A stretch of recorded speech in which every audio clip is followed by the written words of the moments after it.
Hello, everyone, and welcome to the Cricket Podcast, where we will be going over the three last games in the IPL, the Super Saturday double header, and today's game, which I would like to forget as quickly as I possibly can. I, of course, am Max Brown, and I'm joined today by Ross Legg. How are you, Ross? I am bloody marvelous, Max. It's when you call stuff and predict things, you kind of feel like a genius, right? Sometimes, and we get an awful lot wrong on the show because we're trying to predict the future. But on a couple of occasions in the last 24 hours, we've got some stuff pretty right, and feeling pretty smug. Must admit. Yeah, nice place to be. So obviously we will be getting on with all the navel gazing action of reminding ourselves how good we were at getting things right. But before we do that, could you please give the listeners the messages for the listeners? Yeah, we are unbelievable. Like the show, we will predict your future. We are that good. No, we are sponsored by Serious Cricket. Go to their website seriouscricket.co.uk and use code TCP for 22. Oh no, use code TCP22 for 10% off. There we go. You can get yourself a new cricket bat like I've got here, where it's like a prop. I thought today I would use, and yeah, you get 10% off.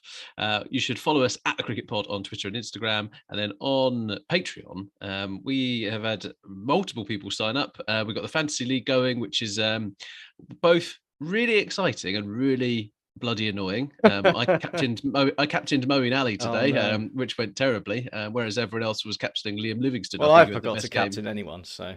Well, and then there's Max. So that's good. Discord is off the chain.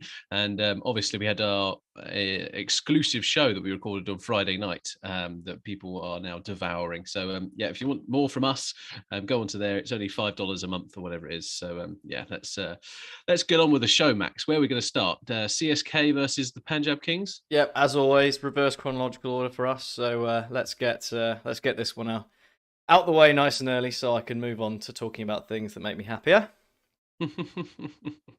So, yeah, it was a big game for both sides, wasn't it? After Punjab Kings got a bit of a hiding a few days ago. CSK 2 out of 2 in the wrong direction. Both will be looking to bounce back. And at first, it looks like CSK were bouncing back better, as that sounds like a conservative government slogan, doesn't it? CSK had taken a couple of wickets in the power play, and it looks like, having seen what happens when you take early wickets against Punjab Kings, that they were going to be looking at chasing down a fairly meagre total. But Liam Livingston, prediction number one, that he would do something good soon, scored a bunch of runs, and Punjab got themselves to a pretty decent total of 180. And in response, the same thing happened to CSK in the power play. They lost 2 early wickets, but they didn't have Liam Livingston to help them recover. They just kept losing wickets and lost very, very quickly. And, well, it wasn't as quickly as it should have been, I suppose, because Dhoni did do his best to drag things out for as long as humanly possible. But he eventually did lose all out for 120, whatever it was. And 3 out of 3. That's a good... It's a good start. And I'm obviously not wearing my CSK top today. You can see that, partly because it's in the wash because I wore it the other day, and partly because my pride for teams in yellow today is going to Sutton United, who very valiantly fought against Rotherham in the Papa John's Trophy. But for those who don't know, it's a cup competition between members of League One and League Two in English football.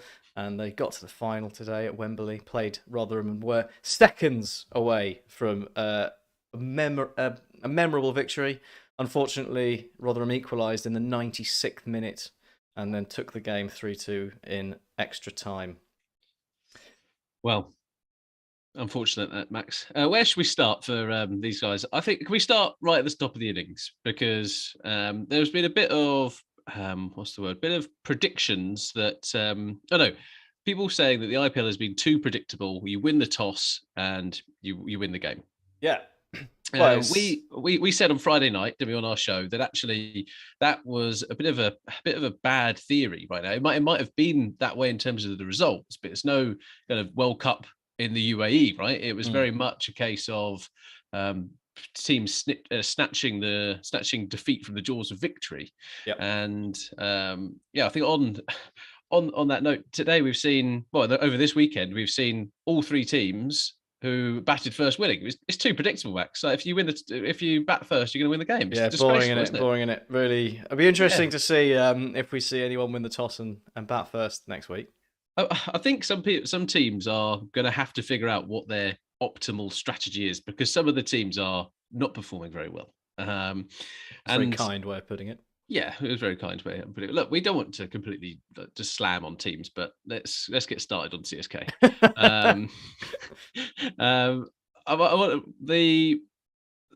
Let's talk with Jadeja's captaincy, because he's got a bit of an approach of like it's like a sacrificial lamb leadership is what I'm going to call it right now, where he is. I'm not sure he's using his bowlers in the most optimal way. Mukesh Chowdhury opened up the bowling, bowled a good first over. Mayank Agarwal threw his wicket away, and this guy is inexperienced. You can see that there's kind of a little bit of nerves. He's not got that consistency or the accuracy that he needs, but there's something there. If you had some Play-Doh, Jadeja has got something to play with and see what he's going to create out of it, right? But then he gives him 3 overs in the power play against Liam Livingstone, who's coming out and just swatting him everywhere. It just didn't seem to make sense to me. Like, surely at that stage, you want to be like, do you know what is going to make Liam Livingstone's life a little bit more challenging here? Actually bowling himself would have been a far better solution, I think. It's a bit like, without jumping ahead too much, I suppose it's a little bit like Basil Tampian, Joss Butler yesterday. It was, but for Liam Livingstone, it was very much like, this is my bread and butter, like reasonably average pace bowling, and he will dispatch that. And yeah. It's just that it's the matchups bit, right? There people I think some of the teams are very much almost petrified to bowl off spinners to right-handers now, and what you actually there's a real scaredy cat kind of approach to some captaincy on this.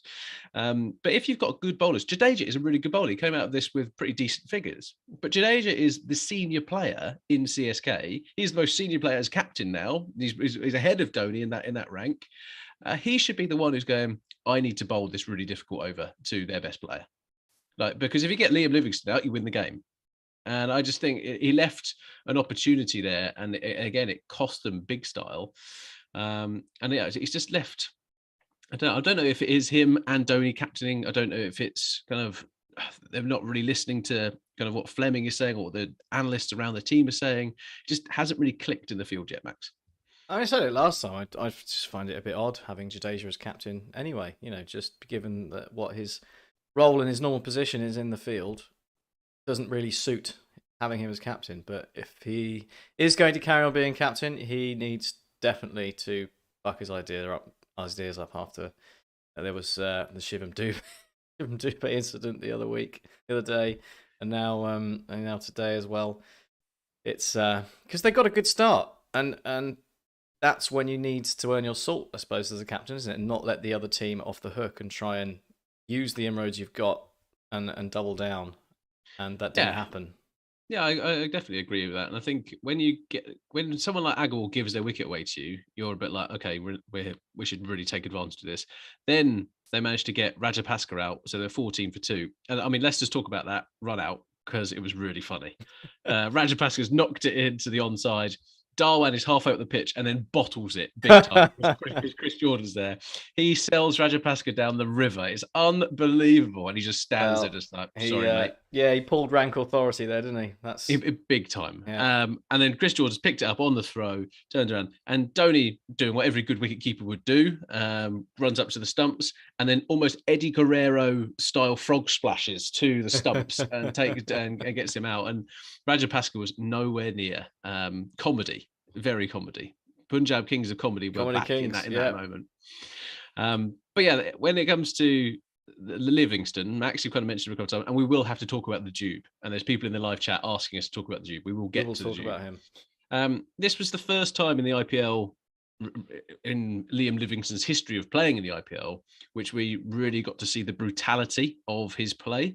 Like he comes off the pitch today at 60 off 32 balls, and he took some 5 4s, 5 6s. Yeah, and there's some people saying, "Oh, he took their worst, most inexperienced player to the cleaners," but you can only hit what's in front of you, right? That's his job. Yeah, literally, that is their bit of you're slaying whatever chaff is put in front of you. And on this occasion, it was, yeah, it was really quite impressive. Really, some of the just his power is amazing. He hit 108 meter six. I assume that's top so far. Oh yeah, stop. Who's in second?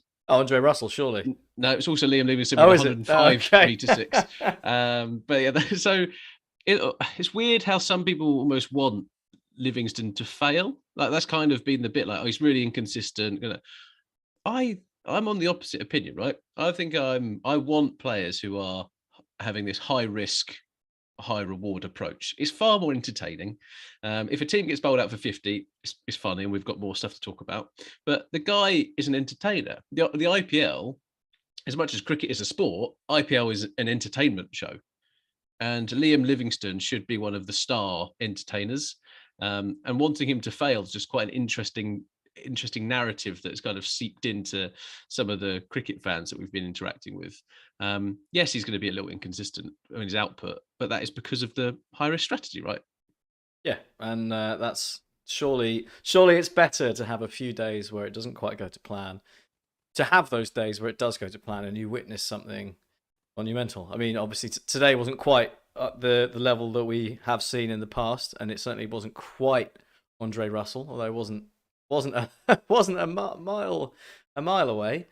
But that's the thing. Like if you've got the choice of playing safe and having someone that you think might dependably get you 30 off 25 or 40 off 30 or something, which is okay. But what do we want? Fireworks, don't we? To be honest, we want proper raw power, raw talent, raw excitement, and sometimes you have to pay a price for that, and the price is 0 off 2. But I reckon if we were to run a Twitter poll and we said, would you rather have a player hit 60 off of 35 balls or the 32 balls that he did today, or hit 70 off of kind of 58 balls, they're gonna take the 70 runs. Where actually in T20 cricket, that's not right.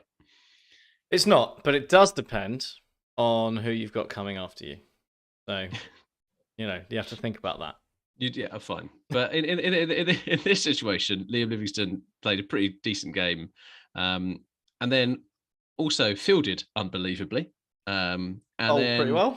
Bowled pretty well. We've been saying it was a disgrace last season when my boys, the Royals, were bowling Glenn Phillips ahead of Liam Livingston.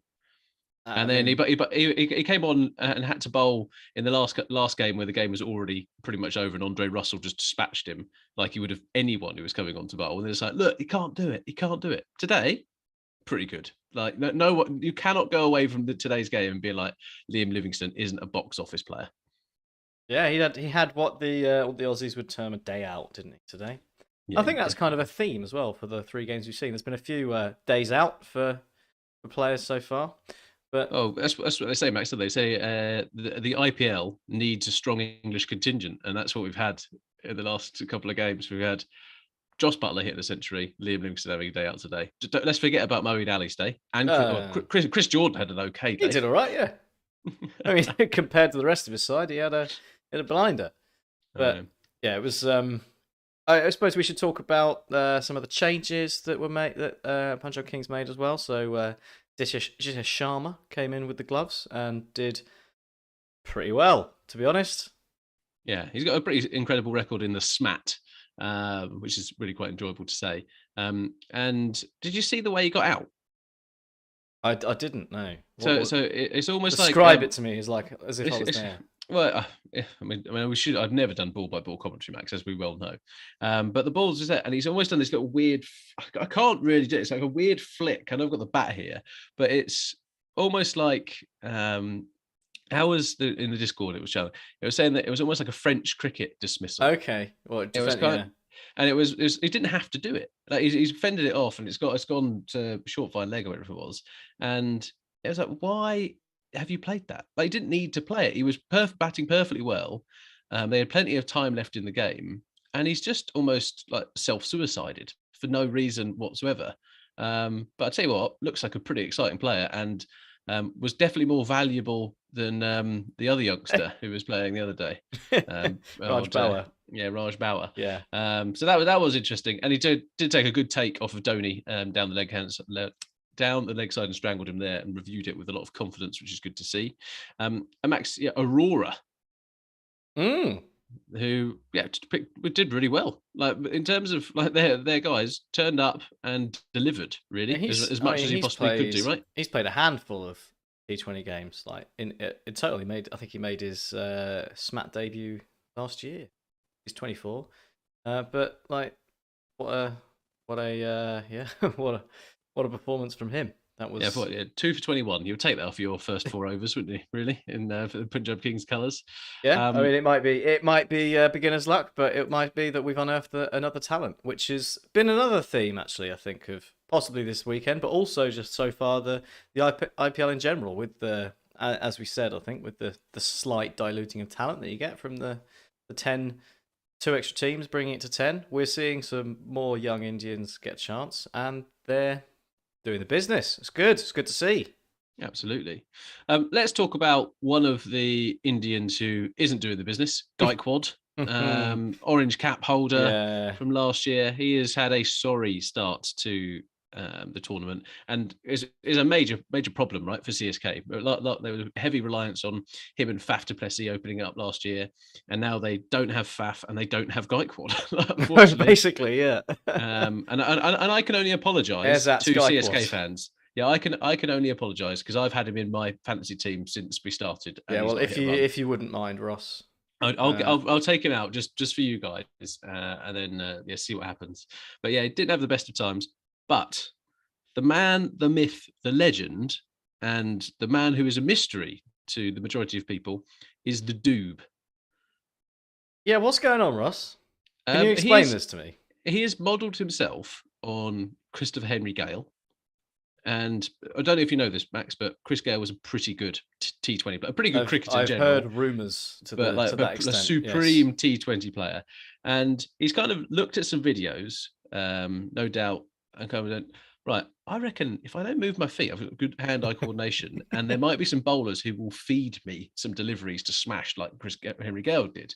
And that's what's happening. The last 2 games, the Doob has come out and been like, he has shown why teams have made him a multi-millionaire.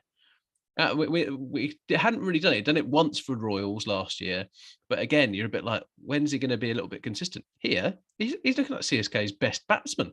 It's unbelievable. He's a cool Doob. He is a cool Doob. Yes, very very good. Well, it's nice to have a ray of sunlight, isn't it, in this CSK batting order? And yeah, Shivam Dube proving to be more, what would be, I don't know, profitable. Or certainly more of a positive in the side than we would have given him credit for. So fair play to him. I mean, still probably wouldn't bowl him much, but batting wise, he's proving to be that extra person in the CSK batting lineup that we thought might actually be all right. Like, it's a bit old, so it's not going to be all right in 3 years' time, but we assumed Gaikwad would still be Gaikwad, so that's disappointing. Moeen Ali hasn't turned up yet. And Raidu and Uthappa were really good last year, and Uthappa's been pretty decent so far. Raidu less so. And Jadeja's not turned up either. But if they all do turn up, they've got a side there that can bat. Like, they scored 200 the other day. You know, not defending that was, well, we went into some depth onto what happened there.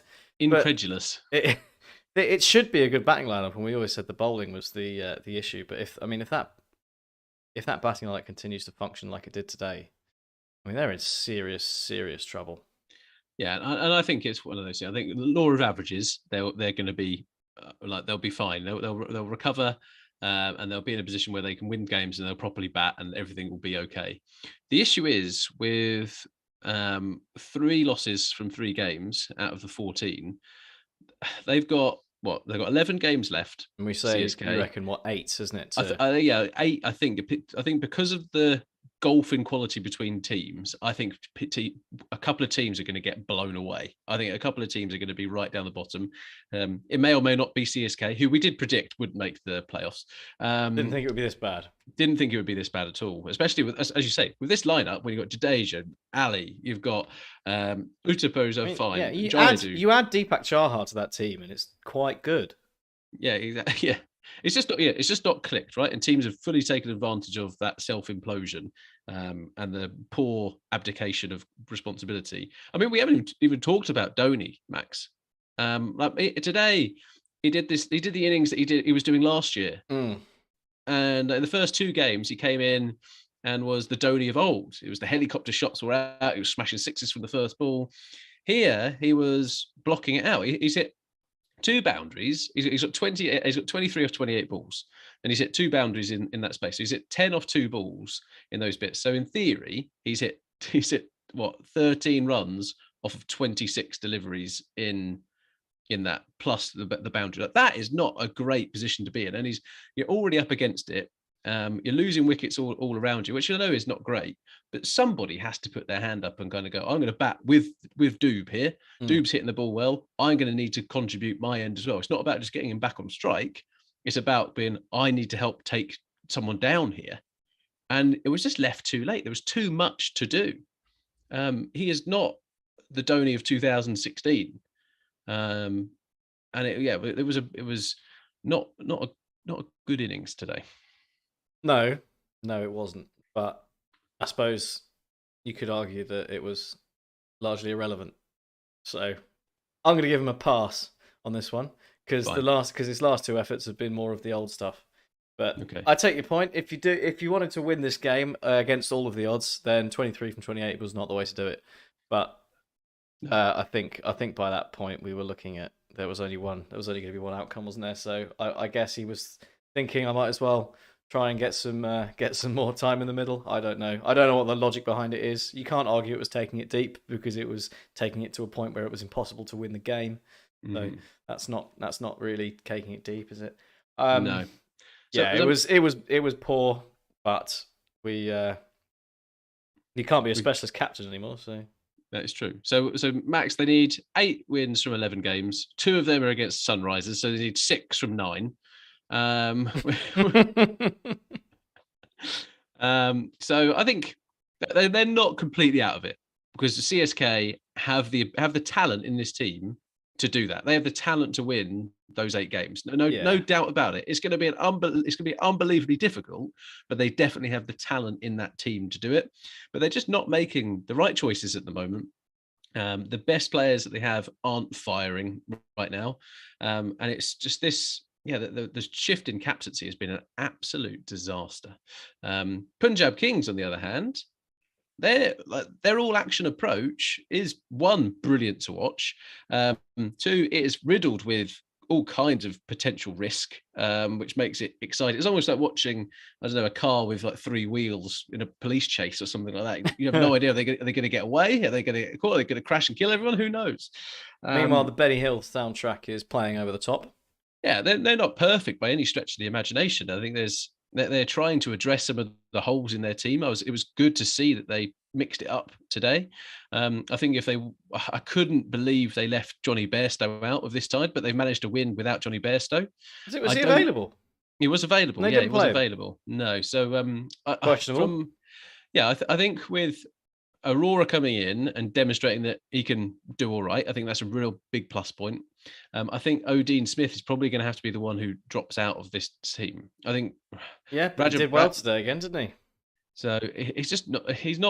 He's not better than Johnny Bairstow. Rajapaksa's proved that 1, he can hit the ball, 2, he can't run, but that's funny.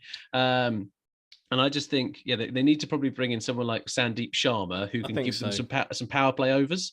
Get the 2 or 3 overs out of him and then help what's going on, right? Liam Livingston proved today he can have the 2 or 3 overs that you need him to have, especially when he's bowling in tandem with Chahar. That's a nice little combination. Arshdeep Singh was back to what we know he can do. And I think if they can just make those couple of tweaks, they're going to look like a much stronger side.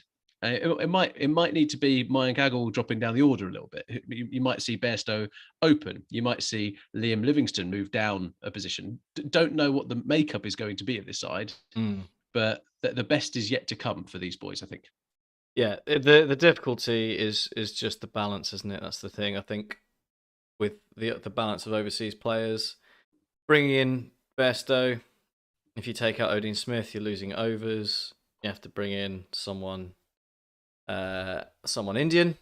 Not necessarily going to get the batting, although you don't seem to be getting the batting out of Odin Smith. So maybe it is just a simple case of bringing in Sandeep Sharma to sort that out. But it's a tricky balancing act for them to play, I think. But there's good signs, and the balls to the wall approach is so far in positive equity. So yeah, living La Vida down Western. Right, let's move. So if you agree in the chat that with the best is yet to come from Panjab Kings, let us know. And if you think that CSK have a chance of getting into the playoffs, let us know as well. Max, Gujarat Titans, aka the Bad Boys, the Almeda Bad Boys, they managed to turn over the Delhi Capitals, didn't they? They certainly did. It was, I think we all pro Capitals for this one, I think, or did we? I can't remember what we predicted. I think we may have got this one wrong. This is the yang to our yin for the predictions.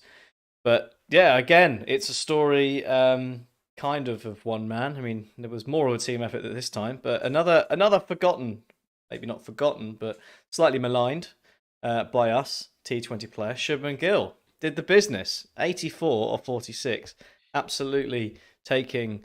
I think he took a particular liking to Axar Patel for a little while. And can you give him his full title? His Test opening batsman. Sorry, Shubman Gill. Yeah, Indian Test opening batsman Shubman Gill became a T20 opening batsman. He played brilliantly and got Gujarat Titans up to a defendable, if not utterly imposing score of 171 for 6, with some help from the Killer Miller and Hardik Pandya, but it was mostly his work for the day.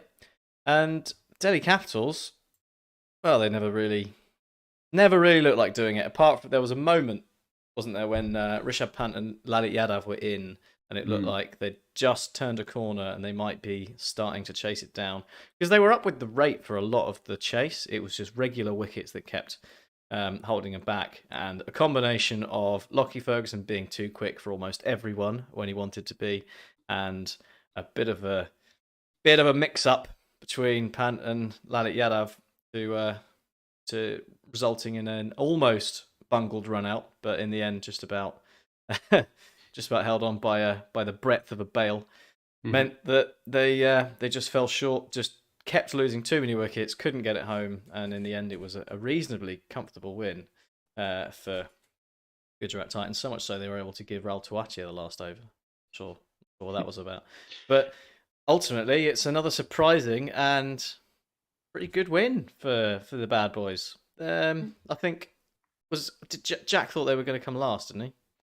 Yeah, they were vying for Sunrisers for last place. No. To be fair, I still think they are going to struggle. I think they've got quite lucky here against Delhi. We assumed that Norkia would be back for this game, and he wasn't. But hats off to the Gujarat Titans, right? I suppose, you're right. We should say it's Delhi Capitals, but with an asterisk, because they had the real Tim Seifert yesterday. Yeah, they had the real Tim Seifert. But there is a bit around what Gujarat Titans are doing is they're playing to their strengths, right? They're in that position, they got chucked in to bat. If they get more than 155, 160, that is a big bonus for their team. Their batting lineup is lucky to hit more than 150 every game, right? There's a big reliance on people who just aren't very good, plus Hardik Pandya, right? And there's a bit there where they get to 170. They've got a bowling lineup which is perfect for that type of game, like absolutely perfect. Like Jack doesn't particularly rate Mohammad Shami, but I think he proves that he is a wicket taker. Well, he proves time and time again he's a very canny operator. I think Mohammad Shami can have a role just like Umesh Yadav has got, really, just only in the power play. Obviously, yeah. needs a little bit of help with the ball up first to be effective, and if you get that, which we've seen so far, then he can do that role. Obviously, Michelle has done it slightly better so far, but I mean that spell from Mohamed Shami in the first game against Lucknow was one of the one of the best spells I've seen recently in T20 cricket. So Absolutely, and if you think like they then have Lockie Ferguson, who bowled his pretty much his trainers off in this game, absolutely phenomenal bowling. Then they've got Rashid Khan and Hardik Pandya can bowl again. Like India fans rejoice. Your supreme all rounder. If he gets through this IPL, that is a huge asset, right? Huge asset for the national team. His captaincy looks good. Like the players have come out and said, look, actually, we're loving this. He's given us the creative freedom to go and do whatever the fuck we need to do to win these games of cricket and operate as a unit and take wickets as a team. I think it's that environment of being able to create something like that from scratch, right? Their first franchise in, two wins from two. That is a really nice like bonus position to be in. brilliant.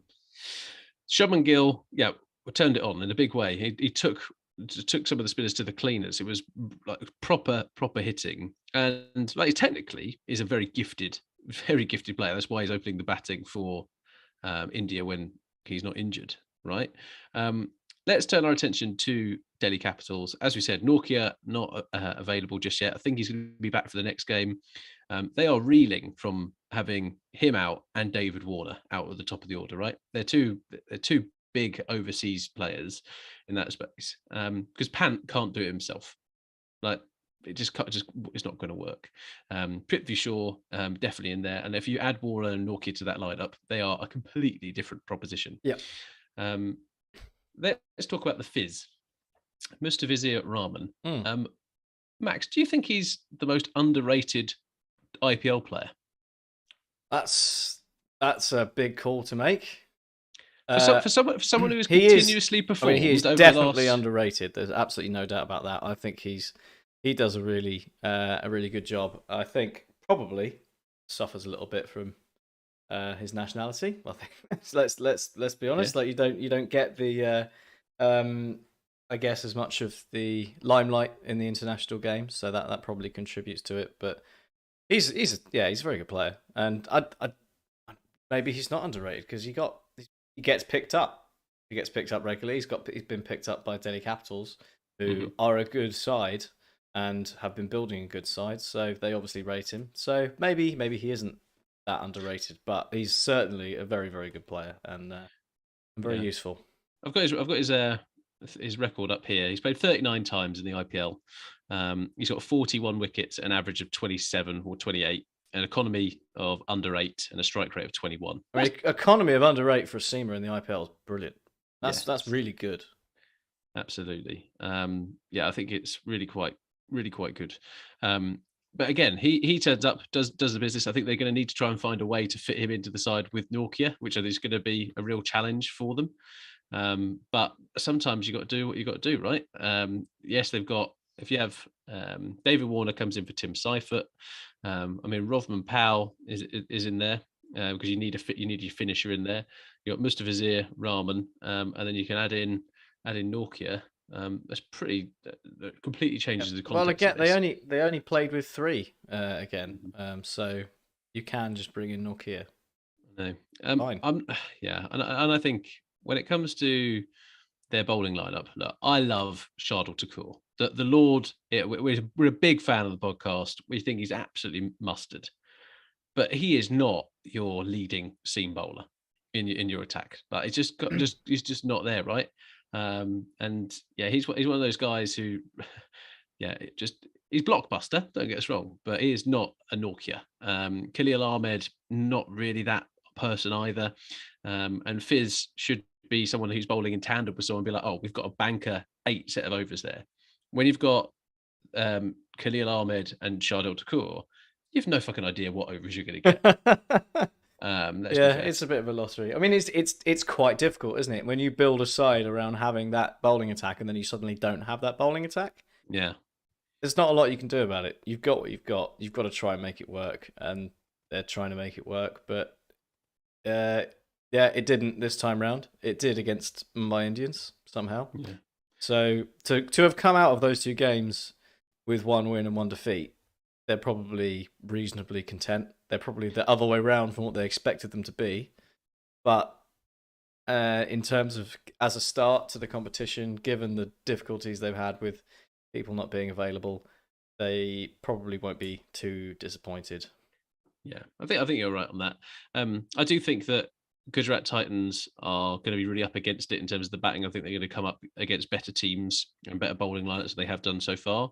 I think they do need to make a change at the top of the order. Like we keep on saying it, Matthew Wade is not cut out to play IPL cricket. He's got too much of a weakness against cricket and bowling. Unfortunately, and it maybe Gurbaz isn't the ideal opener, but again, I can't see Matthew Wade like doing anything in this tournament. And Vijay Shankar at 3 it makes a mockery of the IPL.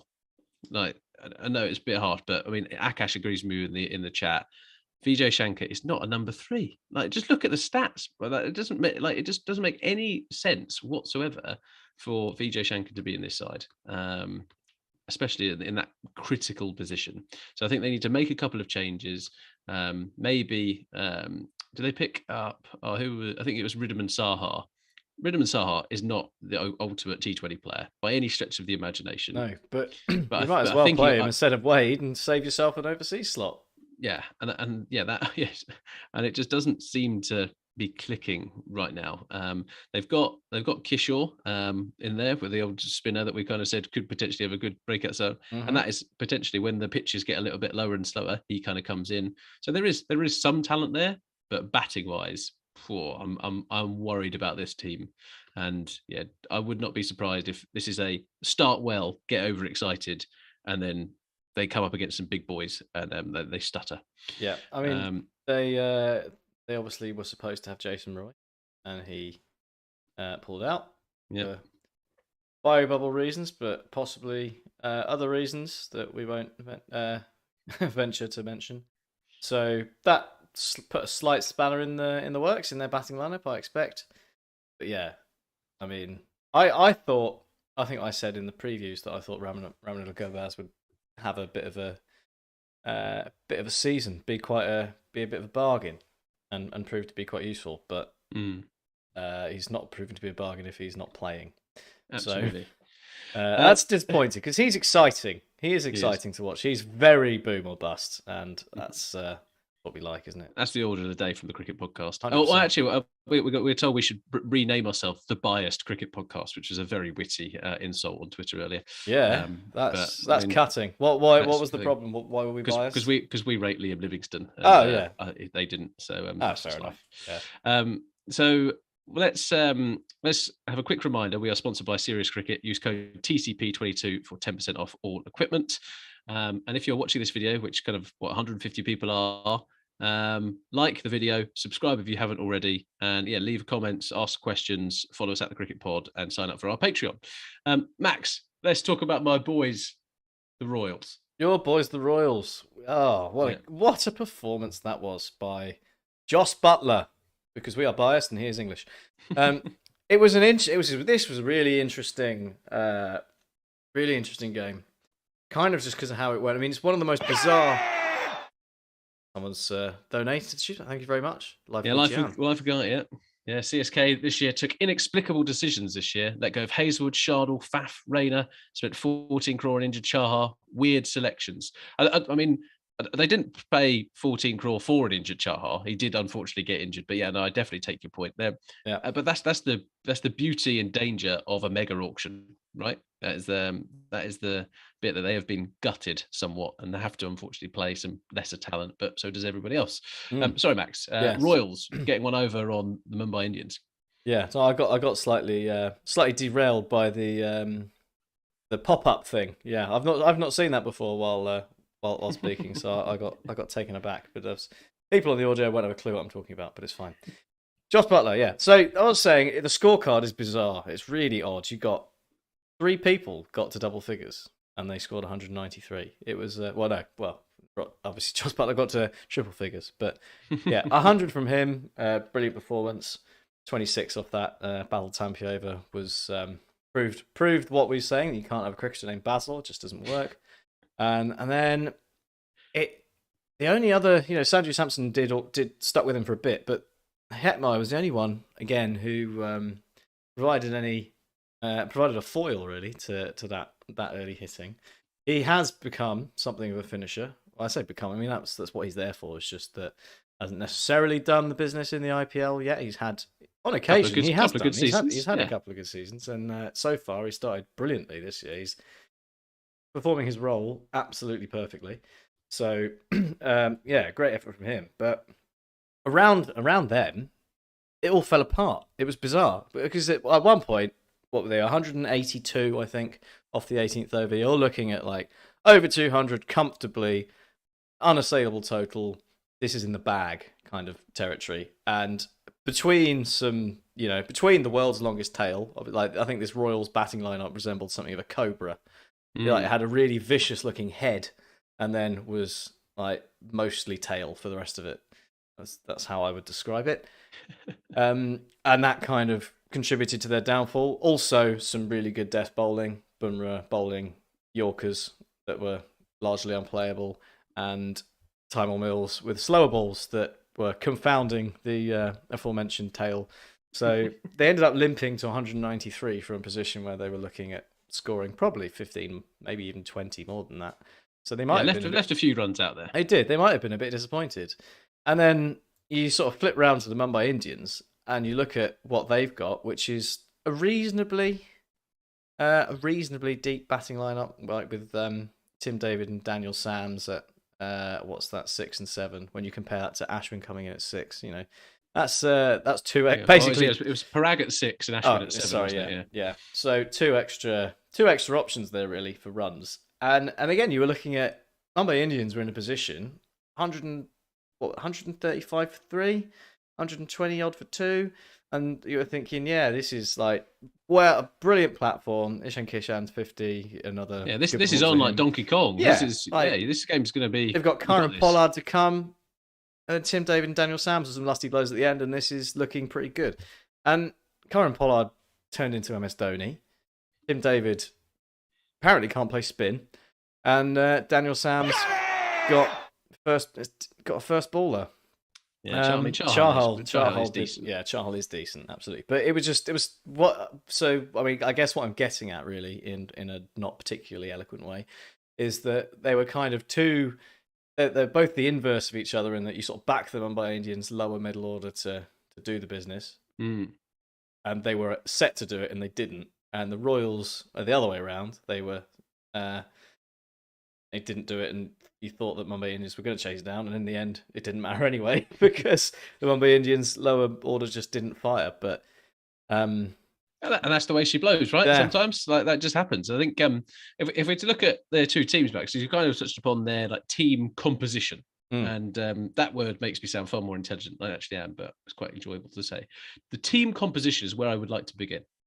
Rajasthan Royals' tail started at 6. That is unbelievable. Like having Ryan Parag at number 6, that's start your tail, unfortunately. And their whole plan was to make sure that their top 5 hit the bulk of the runs, and then have a load of bowling options. Mumbai Indians decided to play with 10 players because Sky wasn't available, so they thought Amalpreet Singh might as well play, which is a joke. Like the guy is not fit to take Sky's bins out.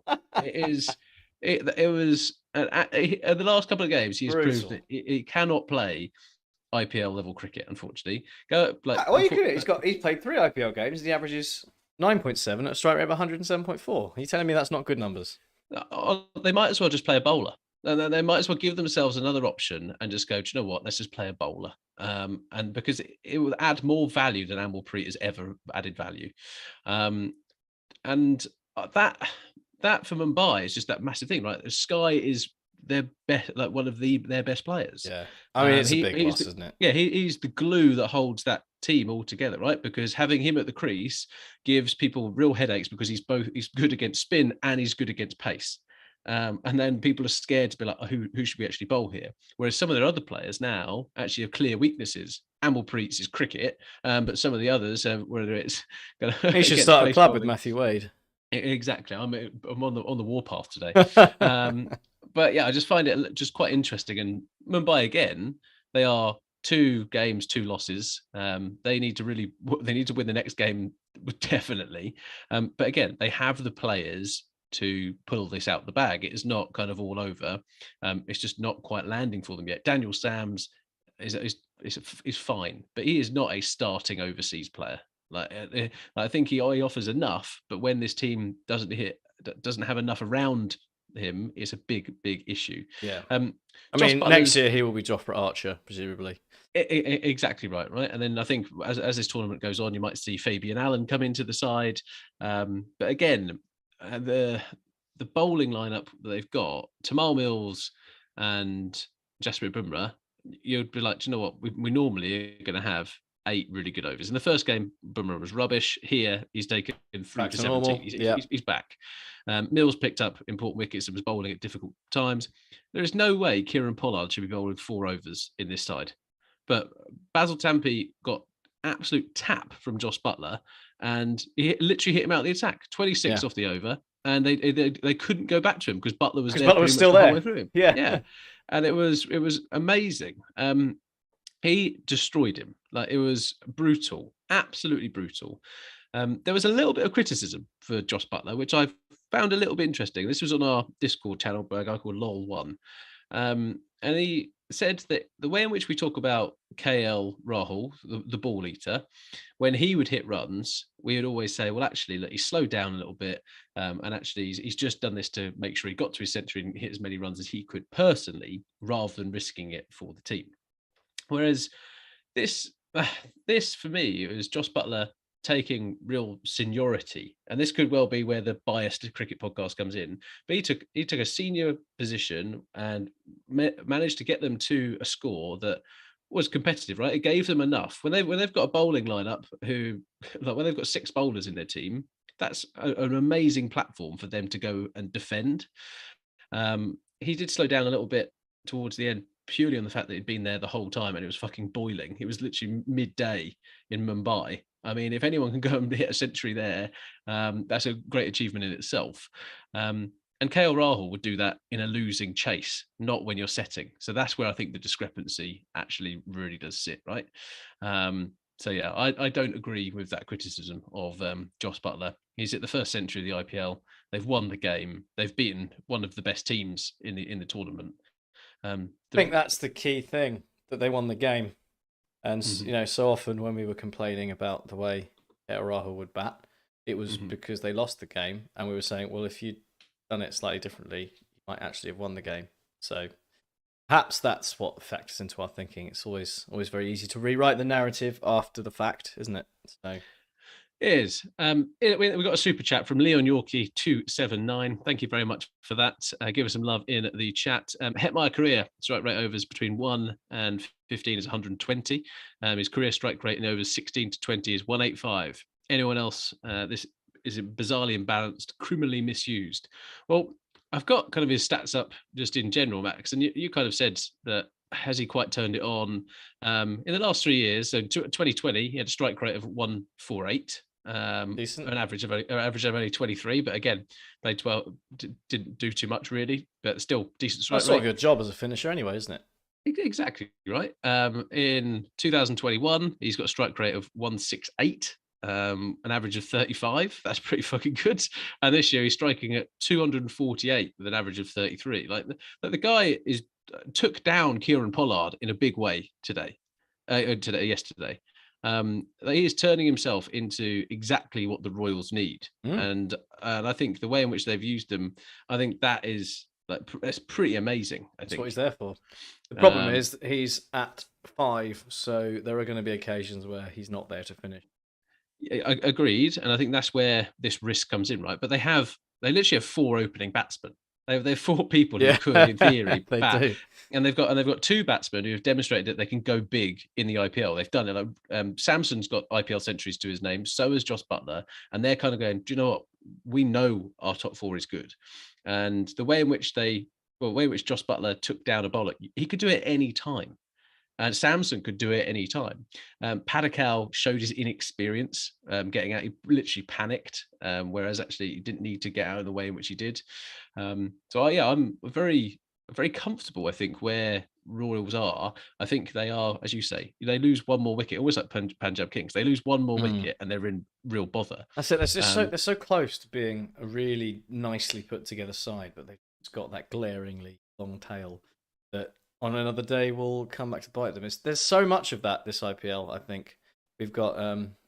Someone just said DDP does have an IPL century. He does indeed. He does. I remember that. Watching that century, him alongside Kohli, wasn't it, in that chase, and he just absolutely smashed it. It was that was a really nice innings. But yeah, I just think so many teams so far are just like really close, being really good, but they've just got that one thing that's a bit wrong with them that could backfire, and that I think is making the IPL so far this year quite an interesting tournament. It could teams are having to maximize their strengths rather than like cover up their weaknesses. With a smaller condensed area, actually it was very much like, how do we protect our weaknesses as much as possible? Here, because they've got what, 9 bankers. They've got 2 people who probably don't get into the team every single week. They've got 9 bankers in their 11 for the standard that they're playing at, and then they're having to take that risk. And they're much better going, we're going to maximize what we're good at rather than trying to protect themselves. And I like that approach. I think it works well. It's worked well for the Royals. It's worked well for Punjab Kings. This is not a victory to be underestimated. This puts them in such a good position. And waking up in the morning as a Royals fan and seeing them top of the league, you're just like, come on, let's do this. No, they're good. They're a good side, I think. And for Mumbai, 2 defeats, but 2 defeats that are kind of, I guess, aside from the fact that they're now playing catch up, they're 2 defeats that they probably won't be too upset about. I mean, they kind of blew it against Delhi, and yesterday rather, you are just looking at that and being like, they win that with Sky, basically. I think you're right. But there is one other person we haven't mentioned in the Mumbai side. It's going to be Tilak Verma, I'm assuming. Tilak Verma, 61 of 33. Jack wrote a little piece about him, didn't he? I think about how he was looking forward to seeing whether he could do the business. Yeah, it shows again Mumbai's standard of quality scouting, right? He did look the business. You're completely right, and you can if Amalpreet's not there stinking out the place, and he's got someone else to bat with, that's a massive asset for you. And it's again just couldn't quite drag him over the line, right? No, and I think we should probably give some credit to Ravi Ashwin for that, because he got smacked for 6, and then no sooner had he been smacked for 6, came back to bamboozle him with the old doosra or Karen ball, or it was one of the. I think it might have been a doosra. I think it turned away, but it was a nice moment of the elder statesman with all the experience going, all right, look, you might be a good young up and coming star, but I've got the nous, and I will get you out. And he did, and he enjoyed it. There was a big celebration. Big fan of that. I actually really like that point, because you've seen some of that. Murugan Ashwin actually is a contrast, right? Relatively inexperienced in comparison to Ravichandran Ashwin, and Ashwin Murugan went away from what he was supposed to be doing, right? The reverse sweep came out. He kind of panicked a little bit, kind of threw it down leg side. I think Swami in the Discord was saying he's just a little bit erratic, and that's exactly what it was. It was a little bit uncontrolled. Whereas Ashwin, as much as he might not be elite T20 kind of spinner, he's definitely the elite test spinner. Showed as canny operator, can stay calm under pressure. And goes, it's T20 cricket. I know I'm going to get hit for runs, but my job is to tie up an end, or is to try and take wickets of these bits and break these partnerships. And I just as we all know, we're big fans of Ravi Ashwin. 100%. We wanted so. Adash just put it really nicely. Ravi Ashwin was like, "Calm down, Daddy's here." Yeah. It was good to see Tamar Mills pick up some wickets. I think him and Bumrah are going to work really well, unsurprisingly, in this lineup, and hopefully he stays injury free. I think it's absolutely critical for their lineup. For that to happen. Bumrah had an off day in the opening game of the season. But today, 3 from 17. Yeah, 3 for 17 from 4. Yeah, that's not bad, is it? Not bad at all. So he's doing okay. So as much as their next game is massively important, they don't want to be in the CSK bucket of 3 losses from 3 games. But again, I think if Sky is back, they would have won the last 2 games. So they one player away, just one player. So have faith, Mumbai fans. Max, I mean, in terms of general themes, I think we've touched upon a couple of different ones throughout the show. The one we've not really talked about is the standard of fielding has got worse. Oh yeah. Well, who would you like? Who would you like to pick on? I'm going to go for Jaiswal. Yeah. Okay. Yeah. That was my favorite bit about that was that the commentator said, "Oh, it was an excellent effort from Yashasvi Jaiswal." But it was like literally fell out of the sky into his hands and he dropped it.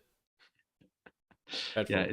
It was dreadful. I mean, Kamira the other day for Lucknow was the worst I've ever seen. It was aquaplaning though. It was the dewiest day. Yeah, there's been some good fun, hasn't there? There's been some good fun misfields, but there have been some really good catches. Yeah, they have. Yeah, look, I'm not saying that all of it has been rubbish. Like Liam Livingston's catch today, absolute supreme. Josh Butler's catch yesterday was good. There was, I think, didn't Saini concussed himself taking a catch at one point? That was. Yeah, but that's all action. That's what we like to see. But there are just some bits like just watching. They're doing that classic thing where they're running next to the ball. It's like just try and stop it. Try and get the dive out and try and stop it. Or people using their feet. Professional cricketers using their feet to stop the cricket ball is unacceptable. So, yeah, it's a skill. It's a genuine skill. Yeah, in the chat we didn't quite finish off Rajasthan Royals. Max, who comes in? Do we think for Parag? Swami said, does Rassi van der Dussen, Daryl Mitchell, or Jimmy Neesham actually come in? Obviously, Nathan Coulter-Nile was the one that went out because he was injured. Yeah. They do have that extra spot to use. Surely one of them is going to be more effective, right? It adds a bit of depth to the batting. And yeah, I rate Daryl Mitchell. I think he's decent. He especially. I think he'd do absolutely fine in the IPL at the moment. He was really good for New Zealand in the World Cup. He opened the batting. Yeah. So they can have a 5th opener if they want, but he could also do the finishing job. Yeah. Well, just look at his T20 international record is 25 games played, strike rate of 135, an average of 22. So actually, yeah, it's okay. I mean. It's not brilliant, is it? But no. Again, he offers something with the ball, and yeah, you might see something change in that space. Yeah, they can't have Parag at 6. I think you get more mileage out of Daryl Mitchell than Rassi van der Dussen, but yeah. It's again, it just depends on what you want your team to be, right? Rassi van der Dussen offers nothing with the ball, really. I know he got an ODI wicket the other day, but you're not going to bowl Rassi van der Dussen. Parag might well get an over. I think he got an over in this game, went for 11. So there is a bit around. If we play a Nathan Coulter-Nile, a Jimmy Neesham, a Daryl Mitchell, we can at least try to get 1 or 2 overs out of them. Well, Jimmy Neesham, obviously the slayer of England in the semi-finals. So. Yeah, and the only other bit to mention is Tim Southey's catch, as raised in the full-length diving one. It wasn't even on camera. The cameraman got it wrong, thought it was going to someone else, and Southey's gunned it round full Superman. Oh, overtaking! Was it the one where he overtook Rahane? Rahane was running in from what was it, mid-on, and and Southey's beating him to it from mid-off. Yeah, that was a stunning catch. Yeah, so there is some good stuff. Don't get me wrong, but I think the overall standard has dropped from what we were kind of expecting. But yeah, a lot of drop catches are funny. So Max, I think we need to talk about the big World Cup final last night. We do. Yes. So the IPL there, we'll be back with another IPL show on Wednesday. We'll be on Gridder Cricket doing our commentary and our preview show. So make sure you look out for that. Like and subscribe to this video. But we're going to talk about the Women's World Cup final now. Max, have you got a match summary on this one? Or do we want to kind of just talk about it as Australia were put into bat and duly dominated the rest of the game? That is largely the summary, isn't it? England won the toss, arguably made the wrong decision, but once again, hindsight is a wonderful thing. Alyssa Healy did ridiculous things. Australia scored a ridiculous number of runs, and England tried their best, but I, they were never going to get there, were they? Never yeah, in a million years. I think that England actually probably did the right thing. I think England are a stronger chasing side than they are there, and I think the way in which you try to beat this team is to put them under, is to potentially put them under pressure by getting a few quick wickets and trying to do it. The opposite side is scoreboard pressure in a final is always a little bit challenging.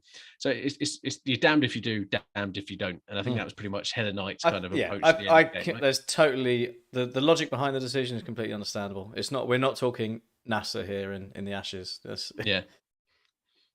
Yeah, and I think, and it's amazing where you just see how they are a ruthless juggernaut. Like if you were to take a sporting team, across any sport and compare this women's team to them in terms of how much they have dominated over the last kind of couple of years, it is scary how good they are, and it's annoying that Australia keep bloody winning everything. I think they won the T20 World Cup, both men and women's, and now they've won this World Cup. It is very, very frustrating as an Englishman to kind of sit there and kind of have that done to you. It is. I think on the women's side, you do just have to take your hat off to them, don't you? Because they are just so much better than everyone else. Yeah, and I mean, you look at their setup, right? In 2017, when they went out in the semi-finals, it was a big case of going, actually, something's got to give here. Like we need to either back this or it's gonna flounder, and we're gonna not do what we're not going to fulfill our potential. So they funded the game properly. They've had properly funded contracts, so their women's players are professional. Yeah, that's only just come into England in the last year or so. That's it. Yeah, they're 2 or 3 years ahead, aren't they, of their next closest challenger, basically in the structures and how it's all set up, and that shows. It shows through. It's just I was reading there was a really interesting article I read on a slight tangent about Ashley Barty, the women's tennis player who retired at 25, Australian, and she took a year out from tennis a few years ago and went and played in women's cricket. Went and had a go at that, and like basically her first net, the coach was like just like threw balls at her and was just like, "What? Why are you so good at this?" Like, and by the end of it, he was getting her to clear the front leg so she could hit it harder, rather than like trying to correct her technique. Like she's naturally gifted at sport, but she went in and basically like just brought up the level of around her teammates, because where people would go and like maybe go and hit 100 balls to practice, she'd go in and she'd hit 300, 400 like as her training to practice. And funnily enough, when you practice loads, you get better at stuff. So was it the more I practice, the luckier I get? The Arnold Palmer quote. Yeah, exactly. And it's that sort of, she brought that level of professionalism to the team, and that lifts the level, and that's what you're basically seeing in how the Australian team is dominating. They're a professional outfit, and they are able to make the most of the talents they've got. Like, it was not necessarily, if all the other countries in women's cricket were at that level of professionalism and practicing and that sort of thing, we might be looking at a much closer World Cup, much closer picture. But as it is, they're far and away, and they looked pretty unbeatable. And that what was it, 34 wins in a row they won a year or so ago, before was it New Zealand ended it, and they're looking back to being that juggernaut once again. And there is that bit. You can still have the opportunity, right? There was drop catches in the final for England. Nat Skyver being one of them, who then went on to hit the highest score in a losing chase. I mean, it was a record-breaking final, wasn't it? They were tumbling. Yeah, and it was like she batted unbelievably well. And if people kind of batted for her around it, that would have been a little bit of a different story. Like, kind of going back and watching it, there is a bit around, if only they could have just stayed with her a little bit. If only they could have done this. But that's in every kind of defeatist version, right? If you lose that final, it's always, oh, what if we did this? But actually, if you take your catches, that makes a huge difference, right? Like a major difference. And I think I've been relatively critical of some of the IPL players here. I'm going to be critical of some of the women's players. The catching's been fucking shit. Some of the catches, there's been in some games 6 catches put down. You just can't do that. There's been some unbelievable catches. Meg Lanning's one unreal. Dottin in one of the opening games. She won the catch of the tournament, didn't she, with that flying effort? Yeah, like absolutely supreme pieces of, but the general standard of catching, it's been really quite poor. Mm. And that is one of those things, like people always talk about what can kind of lesser teams do, that they can control. And actually fielding is one of those bits, right? Lesser teams can actually be really good and put pressure on other teams by like doing something really well, whereas they don't have potential access to loads of great cricket nets, they don't have loads of access to loads of great coaches, etc.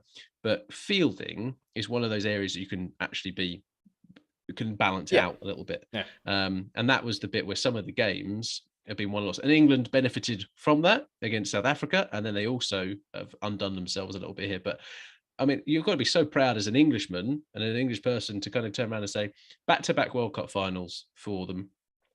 They took on the best team of all time in women's cricket, and actually have done pretty well. Nat Skyver comes out of it with back-to-back unbeaten centuries against Australia in this World Cup. Like, there is a load to write home about that they can be really, really proud of, and especially as they've been in the bio bubble quagmire for 3-4 months. And after losing the first 3 games and being all but out of the tournament, there were people, they practically packing their bags, weren't they? So it's a supreme effort, something to be really quite proud of. but just need to close that gap. Yeah, but when it comes to cricket, the Australian women's team is unbelievable. Yeah, and it'd be nice to get some more of them over for the 100. I think this summer. Yeah, I hope so, and that'll I hope make a difference. Yeah, I think the 100 closed draft is tomorrow, actually. So we'll no doubt cover that as well on the next show. But yeah, looking forward to seeing some of those players in action. And yeah, as you said, Max, like the investment that's going to come.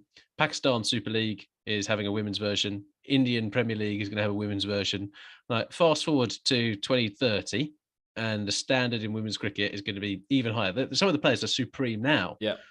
So actually, the people might be able to catch in 2030. So, well, yeah. I mean, look how if you think about how it's kind of behind women's football in terms of time of development. As women's football has probably been a professional sport for a bit longer, and in the certainly in like the public eye more, and pushed more, and you can see the development in women's, like the how much better women's football has become with more investment and interest. And I think cricket will hopefully be following that behind fairly closely, and it should be good. Should be 2030. So that's your target, is it? 2030 for Blockbuster.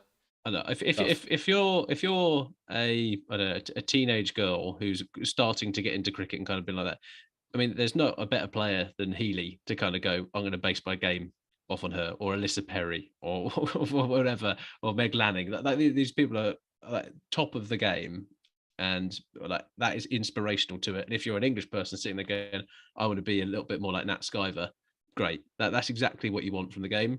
There will be change in this England side now. I think it's got to the end of end of the cycle. And you'll see more and more kind of fresh faces coming into it. But like, if you think of some players who have been like great servants to this English team, like Shrubsole, I mean, again, I think it's been a fantastic World Cup. I think the overall standard has been great. There's been some really competitive cricket, and then there's been records broken, and just unfortunately, if you get to a final, unfortunately, Australia win it. Yeah. So it's a bit like the tennis, isn't it? Who's going to lose to Djokovic in the final of the tennis? Not now though, because sometimes you have to have a vaccine. Exactly. And on that delightful note, you should like this video, subscribe to our channel. We've got so much IPL content coming your way, and we absolutely love it. And if you want to sign up for a Patreon and get involved in the Fantasy League and the Discord channel and exclusive shows, please do go to Patreon/The Cricket Podcast, and then follow us at The Cricket Pod on Twitter and Instagram. Thank you very much for watching. It's been an absolute pleasure. Hope you've enjoyed it. Thank you very much. See you all soon.